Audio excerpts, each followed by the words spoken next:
Eu já orientei 150 TCCs, 60 dissertações de mestrados, 20 iniciações científicas e orientei 30 doutorados. E algumas dessas teses maravilhosas foram escritas e pesquisas realizadas exatamente para responder a esta questão: qual o lugar do sagrado na terapia? Uma dessas pesquisas mais recentes, que tem 8 anos, a minha orientanda de mestrado, ela pesquisou 60 psicólogos com esta pergunta.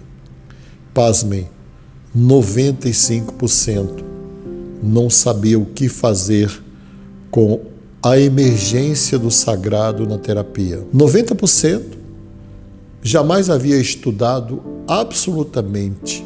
Alguns até se orgulhavam de jamais ter lido um livro sobre o lugar do sagrado na terapia. Quando nós falamos do sagrado, nós não estamos falando de um sagrado específico. É o sagrado no sentido dado por Rudolf Otto na obra O Sagrado, ou O Luminoso, não é? Algumas traduções falam o sagrado, outras falam o luminoso. Pois bem, qual é o lugar do sagrado na terapia? O sagrado, porque o que é sagrado para um não é sagrado para outro, mas o lugar do sagrado na terapia é o lugar de qualquer outra experiência humana. Os psicólogos estão muito familiarizados para lidar com a sexualidade, não é?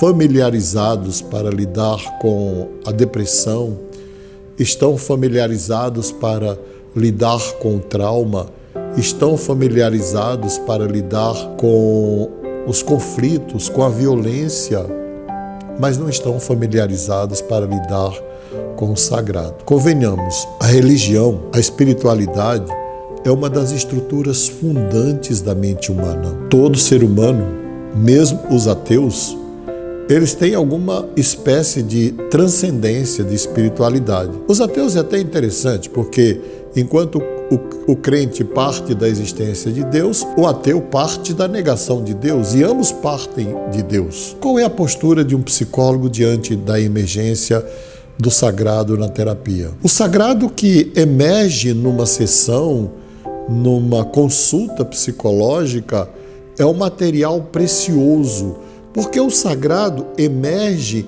do inconsciente humano. É do inconsciente que vem a sexualidade, a criatividade, a agressividade, a sede, a fome, mas também vem a espiritualidade. Ao desprezar esse material riquíssimo que o paciente traz, quando fala da sua experiência religiosa, ou das suas crenças, ou das suas vivências espirituais, o psicólogo está reduzindo grande parte da personalidade daquele paciente, está reduzindo grande parte da experiência daquele paciente, está subtraindo uma parte significativa da vida daquele paciente. Qual é o lugar do sagrado na terapia?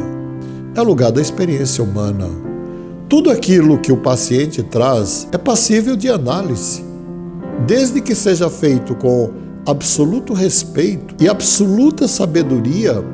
As crenças que aquele paciente traz são determinantes para a sua própria existência. Eu coordenei um grupo de pesquisa na Universidade Presbiteriana Mackenzie durante 20 anos. 10 deles eu passei no Laboratório de Psicologia da Religião na USP, exatamente tentando responder a esta questão: qual o lugar do sagrado na terapia? Pois bem, ao acolher o sagrado, nós não estamos falando que o psicólogo vai acolher a crença religiosa do seu paciente. Se bem que eu acho que ele deveria acolher a crença religiosa do seu paciente, porque ele é treinado para respeitar o paciente de forma total, incondicional.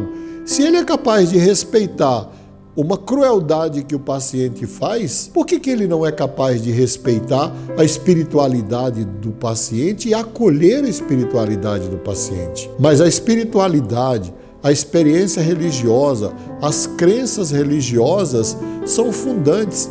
Aquelas pesquisas que eu realizei no Mackenzie, na USP, o meu projeto era: qual a influência das crenças nos comportamentos humanos? As crenças são determinantes para comportamentos sexuais, são determinantes para comportamentos de produção.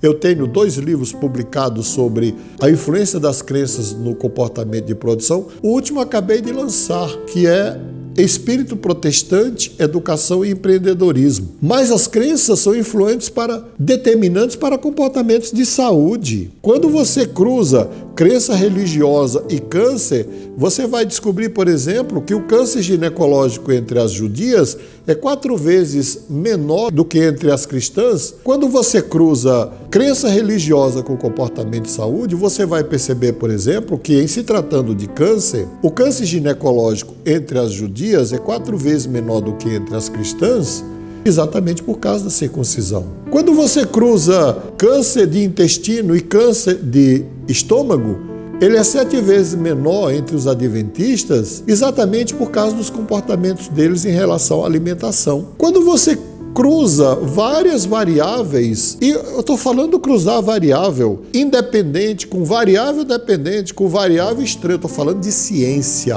Pois bem, desprezar o sagrado na terapia é desprezar grande parte daquilo que é significativo e determinante para os comportamentos daquele paciente. Qual é o lugar do sagrado na terapia? Qual é o lugar do sagrado na terapia? O lugar do sagrado na terapia é o mesmo lugar que a cultura ocupa na experiência humana. O psicólogo é tão aberto para a diversidade cultural, ele precisa se abrir também para a diversidade religiosa. O psicólogo é tão aberto para a diversidade sexual, ele precisa se abrir também para a diversidade espiritual e religiosa. Qual é o lugar do sagrado na terapia? É o lugar que a pessoa ocupa no mundo, porque a experiência religiosa, as crenças religiosas formam a cosmovisão. E a cosmovisão de um ser humano é que determina o seu sistema de crenças, de valores, de ética, de moral e, na ponta, de comportamentos. Qual é o lugar do sagrado na terapia? É o lugar do respeito absoluto à pessoa humana. É o lugar da compaixão. É o lugar da graça. É o lugar do amor incondicional que o terapeuta deve ter com o seu paciente. Qual é o lugar do sagrado na terapia? É o lugar da vida.